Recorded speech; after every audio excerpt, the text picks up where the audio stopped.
The Tea Biz podcast delivers tea news that you need to know.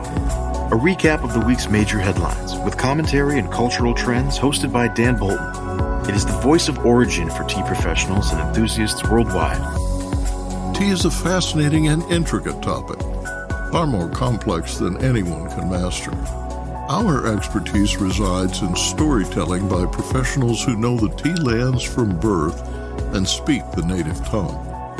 We believe that transparency is grounded at origin, which is why the Tea Biz portal enlists 40 voices skilled in 12 languages to tell the story of tea.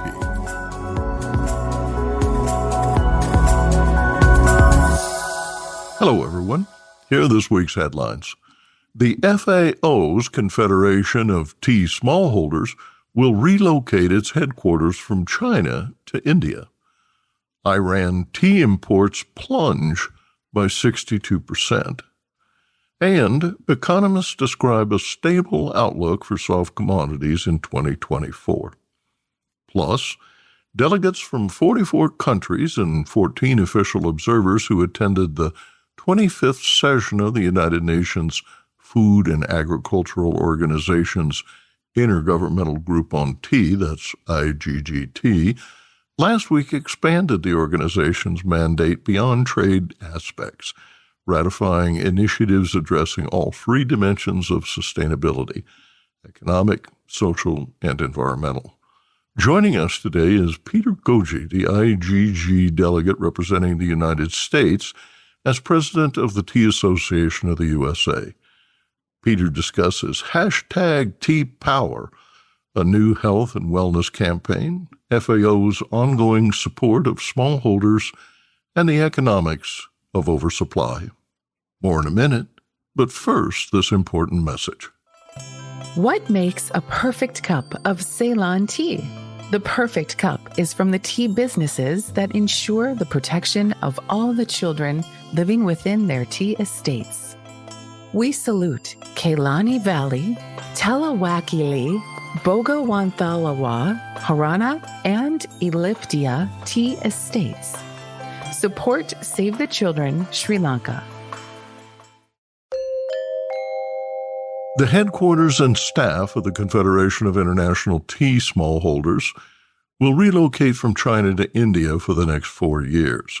Delegates to the 25th session of the United Nations Food and Agriculture Organization's Intergovernmental Group on Tea ratified the decision during their recently concluded 3-day session in Guwahati.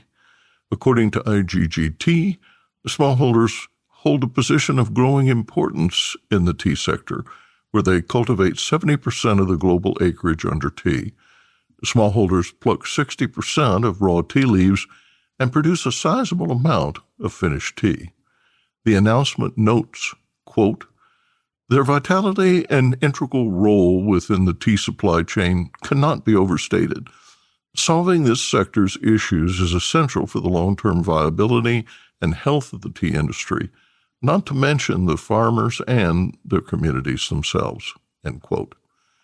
IGG delegates, one each from 44 producing countries and non-voting officials from 14 countries, praised the government of India and the Assam government for their significant investment in the development of the small tea grower sector, citing the dedicated research and development work done at the Toklai Tea Research Center in Jorhat. The Federation was established in May 2016 by delegates to the 22nd session of FAO IGG, meeting in Naivasha, Kenya. The Federation was envisioned as a, quote, forum for developing policies and solutions to strengthen the global tea smallholder sector by acting as a convener, catalyst, and resource to improve the consistency of tea policy making on a global level, end quote. Business Insight. Joydeep Phukan, Secretary of the Tea Research Association at Toklai and coordinator of the FAO IGG Tea meeting in India, told Tea Biz's Rupak Goswami that, quote, moving CITS to India will synergize the efforts of federal and state governments as well as the Tea Board of India in bringing the global best practices to small tea growers in India, One of the world's top tea drinking countries saw tea imports plunge 62% in value during the first 10 months of the Iranian calendar year, which begins in March.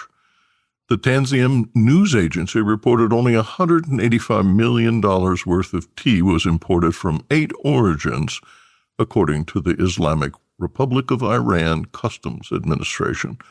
Volume declined to 33,683 metric tons as shipments from India dwindled. Iran typically consumes about 21% of India's annual tea exports. Indian traders report exports to Iran declined by 15.7 million kilos from January to October 2023. Tea exported from India is down overall, but shipments to Iran showed the most significant drop. Indian producers say restrictions on Iran's inability to trade in U.S. dollars, resulting from sanctions first imposed in 1979, and additional European sanctions imposed in 2010, are preventing timely payments. The higher transport cost in war-ravaged regions, including the Black Sea and Red Sea, further complicate trade. And in November 2023, Iran halted tea imports at the request of Iran's Federal Inspection Organization.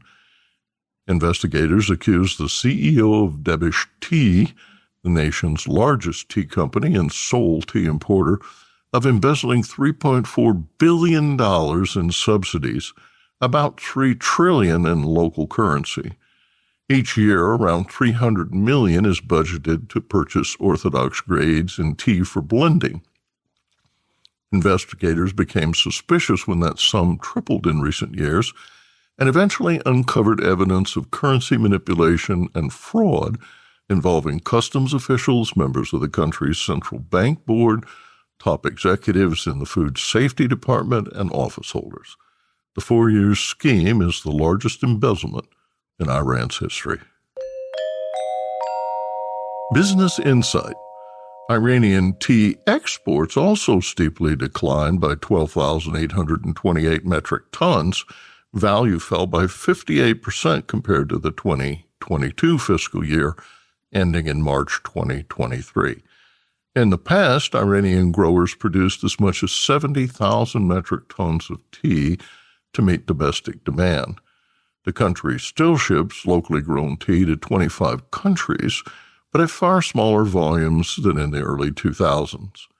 Tea exports peaked at 21,000 metric tons in the year 2000, before bottoming out at 4,500 metric tons in 2003, following the imposition of sanctions tied to nuclear development that continue to interfere with timely payments. Tea is classified as a soft commodity, one of several grown in the tropics and delivered globally along supply chains similar to coffee, cocoa, sugar, and spices. The sector has experienced 3 years of extreme volatility attributed to escalating geopolitical tensions, soaring pandemic-induced shipping costs, and adverse weather conditions. Last week, the Economist Intelligence Unit predicted risks would ease and prices would stabilize in 2024. In its Commodities Outlook 2024 report, EIU writes that, quote, El Nino and the Russian-Ukraine war still loom large for soft commodities. Prices for food, feedstuffs, and beverages will rise throughout 2024, driven primarily by beverages, as El Nino will hit production and therefore prices for coffee and cocoa will increase, end quote. In the section entitled Resilient Prices Amid Global Headwinds, EIU writes that there is some relief in sight, with the U.S. National Oceanographic Administration giving a 72% chance that El Nino will end by mid-year. But the damage to this season's harvest will already be done by then, with coffee and cocoa production forecasted to fall by 9% and 13% respectively in the 2023-24 crop season. At least the threat of a historically strong El Nino is waning significantly, according to NOAA. NASDAQ reports that the Intercontinental Commodity Exchange for Arabica coffee futures rose to the highest price since 2011 and 2022, but closed in 2023 at $1.90 per pound, a 12.5% gain from last year. ICE cocoa futures exploded by 61.4% in 2023, closing the year at $4,196 per ton. Energy prices, excluding crude oil, will trend downwards in 2024. Prices of hydrocarbons will largely trend in the opposite direction than those of most industrial raw materials and soft commodities, writes NASDAQ. Next, Arvinda Anantharaman reports on this week's Tea India News.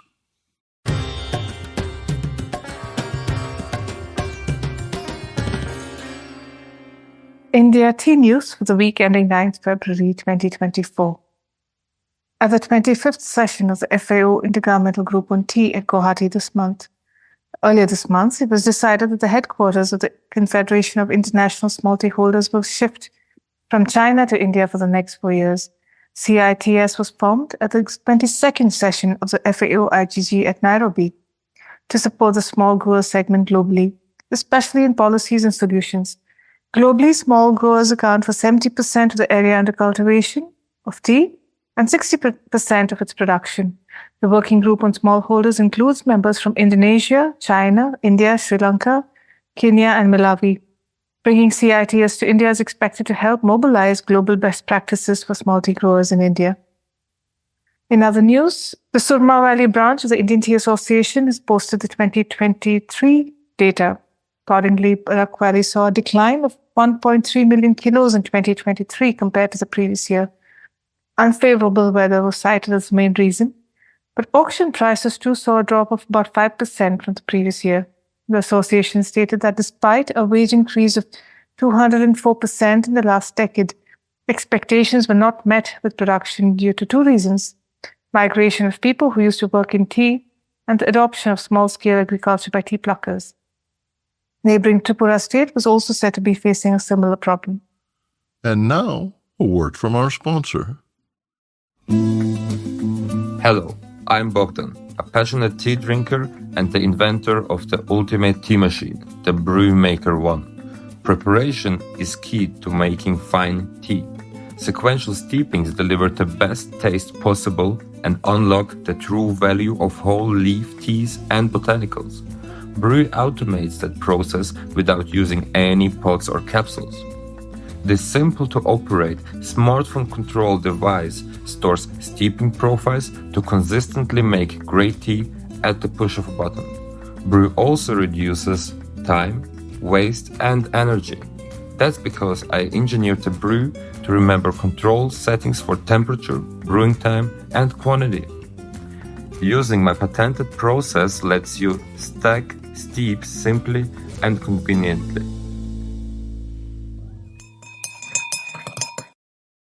Delegates from 44 countries and 14 official observers who attended the 25th session of the United Nations Food and Agriculture Organization's Intergovernmental Group on Tea last week expanded the organization's mandate beyond trade aspects, ratifying initiatives addressing all three dimensions of sustainability: economic, social, and environmental. Joining us today is Peter Goggi, the IGG delegate representing the United States as president of the Tea Association of the USA. Peter discusses #TeaPower, a new health and wellness campaign, FAO's ongoing support of smallholders, and the economics of oversupply.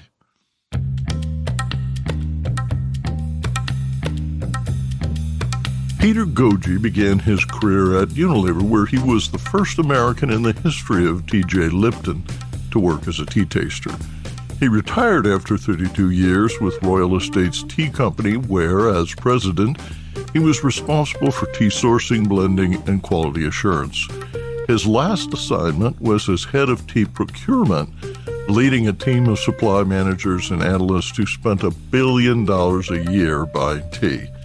His encore as president of the Tea Association of the USA and the Tea Council of the USA and the Specialty Tea Institute is marked by a fourth decade of service to the industry. Peter is a champion of the health benefits of tea, a public speaker much in demand, and a spokesman respected globally for his broad expertise. His annual State of the Tea Industry report is meticulously researched and rich with insights that require a lifetime in tea to glean. Last week in Assam, he attended Badik 2024, the Assam Bicentenary Celebration, and then 3 days of IGG Tea. For the past decade, Peter has been the U.S. delegate to IGG, an influential body of cabinet ministers, tea board chairs, academics, tea association executives, and policymakers representing every tea-growing and major tea-consuming region in the world. Thank you so much, Peter, for joining today's podcast. The much-delayed gathering in the world's largest tea-producing region showcased India. Delegates also adopted several important policy decisions to help ease a challenging time in tea. Can you tell us about it? The IGG is a fabulous opportunity for all interested parties on a governmental level to talk about the tea industry. It's very important to express their views, and they all have issues in which they're facing. The issues facing countries of origin at this point in time are very, very different from those facing consuming countries. But ultimately, solutions need to be met that satisfy both parties. The overriding concern over all interested parties in this business is the lack of profit throughout the entire supply chain. Unless the growers make money, you're not going to have tea. And this is the challenge that goes actually completely up the value chain. And it's worse than it's ever been. If you look at the price of tea over time, it hasn't moved as fast as inflation.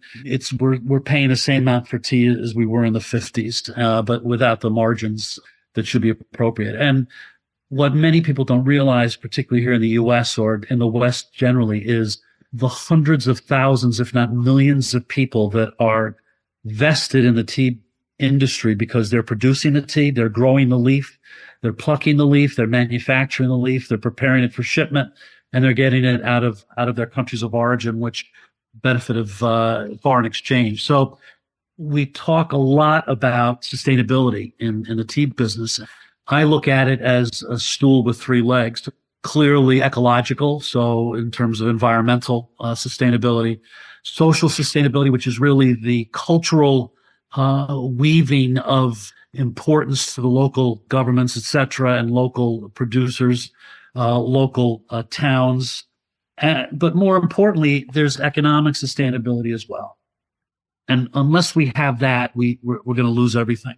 There's a long intro to the fact that the point of many of the discussions, not only at FAO this year, but also it ran in right after the Batik 2024, which is the Bicentennial Assam Tea Convention, 200 years of tea growing in Assam. Everyone's focused on the smallholder. The smallholder is one in which produces about 60% of the tea in the world today, and the green leaf anyway is vitally important to the whole supply chain. So the focus is really, everyone is agreeing that unless these guys work, unless these guys get appropriate monies for the work that they do, go 10, 15 years down the road and we're going to be really struggling. The crisis experienced by tea smallholders is not universal. The smallholders in China have demonstrated resilience over centuries. They enjoy good margins, provide for their families, and are rewarded for investing in growing their businesses over time. Smallholders operating as rural entrepreneurs maintain diverse farmscapes, which will provide a solid foundation for sustainable production. Do you agree? China has done an absolutely fabulous job with their tea industry. If you're in the tea business in China, you are wealthy. that model exists nowhere else in the world, unfortunately. China is, in and of itself, a producer and a consumer. The percentage of exports that they have are just extremely small in comparison to what they produce. And what they do produce is really enjoyed by the population there in China. They drink tea. They know tea. Tea is interwoven with every aspect of their culture, whether it's health, whether it's wellness, whether it's social. So it's a great model. And I wish everybody could copy that one, but that's just not the case. And what you're seeing now is elsewhere in the world is just a challenge of smallholders producing as best as they can. But the world, quite frankly, is inundated with tea, and the amount of tea having been produced over the last several years is greater than that of what's been consumed. Tea doesn't go away. It sits in a warehouse someplace, so we just have too much tea. And this is what's really dragging the price of tea down, with the exception of the specialty tea segment.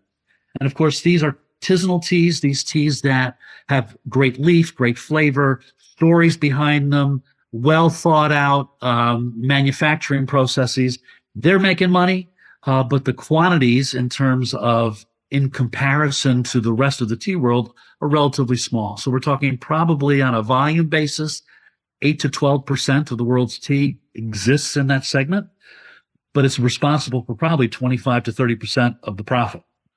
During the past 20 years, the volume of specialty tea has more than doubled. It is encouraging that demand is growing, that people prefer to drink healthful, better-tasting tea with its artisan story and third-party certifications. Drinking good tea is a reasonably priced personal choice with untold benefits. Tea bags sell for pennies and you get what you pay for, but spending a small sum of money, perhaps $3 per ounce, about 43 cents per serving, as a floor on which to build higher quality tea, priced at $8 per ounce, could be the tide to lift all boats. That's the hope. And we saw some very good indications of a positive future coming out of COVID, because what we did see qualitatively was Gen Zs really turning to tea during COVID. I mean, they were buying specialty tea. Your point about stories, artisanal aspects, they love that stuff. And they're very keen on knowing that the dollar that they spend for a product is going back to help the person who actually produced the product. So this is where knowledge of the value in supply chains are very important to this particular class demographic. And as they get older and continue in the tea drinking habit, they will continue to drink tea. It's a known fact that as the population ages, their incidence of tea consumption increases. I'm hoping that the habits that they've grown to embrace as they are university students will carry through for the rest of their lives, and they'll pass that on to the next generation. That's the good news. The bad news is that habit was very true at home, not very true when out of home. So they drank all their tea in their houses with their own personal little tea ceremonies, whether it's a particular mug or whether it's a particular teapot or how they did it, or with their friends or watching their videos.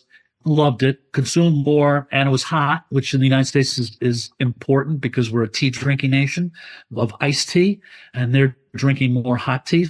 That's a potential change as we go forward. But regrettably, as they go out of home, their incidence of tea drinking does not match up with what they do at home.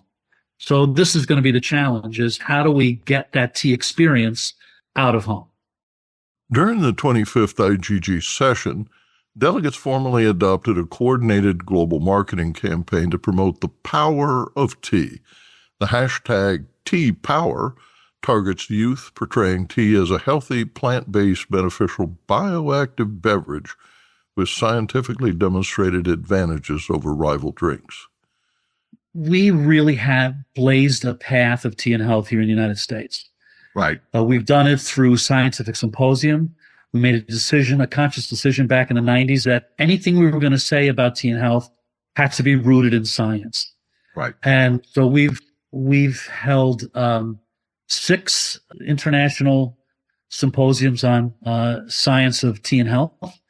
and they've all generated interest. They've all generated tremendous knowledge about tea and have shown different areas which tea positively impacts human health. So the Tea Power is a marketing effort born out of FAO that really sits on a lot of the work that we've done, not only here in the U.S., but then has been picked up internationally. And I believe everybody at the FAO IGG agrees that tea and health is one of the big levers to press in order to help drive consumption, in order to help people kind of pick up and take notice and say, oh, why is tea good for you? And as you mentioned, there's a lot of bioactives in tea. It's plant-based, it's natural, calorie-free. You have black, green, oolong, white, dark teas all come from the same bush, just a matter of how it's processed. And when we use the word process, people need to understand that that's very lightly processed. It's not that we're adding anything. It's just that we're changing how we manipulate the leaf or changing the amount of time that we let it sit in a room to oxidize. And the whole process is natural. This just provides another great platform to talk about why tea is healthy and how consuming as little as 2 or 3 cups of tea throughout the day can positively impact human health. So, yeah, I'm excited. The U.S. government, FDA, is very clear on what you can say about the health aspects of any food.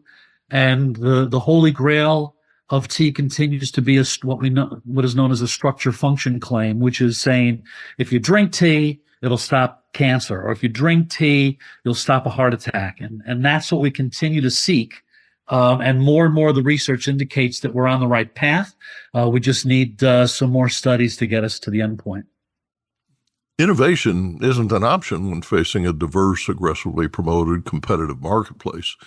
You have to innovate constantly because everybody with a beverage on the shelf is innovating like crazy, right? Yeah, I mean, this whole aspect of innovation, this whole aspect of bringing new ways of thinking to produce a product, this is what will help drive any industry, not just the tea industry. Right. What you've been talking about, though, is generally limited to the country in which they're doing it. I haven't seen too much of that being exported simply because they haven't had an opportunity to make as much. If we were in much closer balance of supply and demand, it would be best for everyone. Everyone wins when you have balance. The heart of that balance is quality. Cultivate only lands that produce great tea, then limit what the factory will accept and process. Buds and a few leaves bring a better price at lower volumes. Leave the coarse leaves to reduce plant stress and minimize sorting costs. Harvest frequently to increase the concentration of tender, fresh leaves. Hand pluck in steep terrain at altitude, but use more selective optical smart shears elsewhere. Mechanization in the field and ahead of the sorting table lowers cost. Cultivate fewer hectares to deliver less to the withering trough. Invest in fermentation cabinets to achieve greater control and more distinctive tasting tea. All great ideas. I was just going to say, this goes back to how they used to make tea in the 40s, 50s, and 60s and early 70s. It's not rocket science, folks. Quality leaf in means you're giving the highest potential to the factory to make good tea coming out. And if they treat the leaf well during their manufacturing process, then you're going to have the best possible product. It's just common sense. So they have been under economic pressure for so long that an opportunity comes along for them to make money and really help fill the voids that they've been accruing over the last several years. They take that opportunity. I mean, that's just the laws of economics. And whether you like it or not, you feel for them. Now, where we do have things that could be prevented is, for example, you mentioned Tanzania. Their minister of agriculture, I think, came out a few months ago and said, we're going to increase our acreage by 90%. So they're planting new tea. Kenya's planted new tea. Why? Why are we doing this? I mean, there's no one there that can consume all this at this point in time. Until we grow the market, until we grow it in an effective, profitable way, we're going to be in trouble for many, many years. Each country has its own problems, and I don't want to make any snap judgments and say they're wrong. They're not. I mean, they're doing what they think is best for their people, and that's what counts. But one can't deny the laws of supply and demand. And that to me is the most overarching issue that we're facing is just too much tea in the world. And if we can get at that, then everything else will kind of fall into place.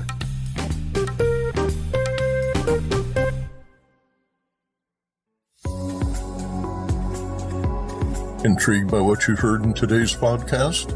Would you like to learn more from our global network of tea-biz journalists and tea experts?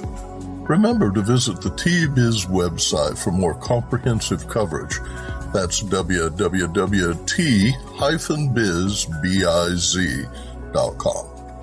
Thanks for listening. Farewell till next week.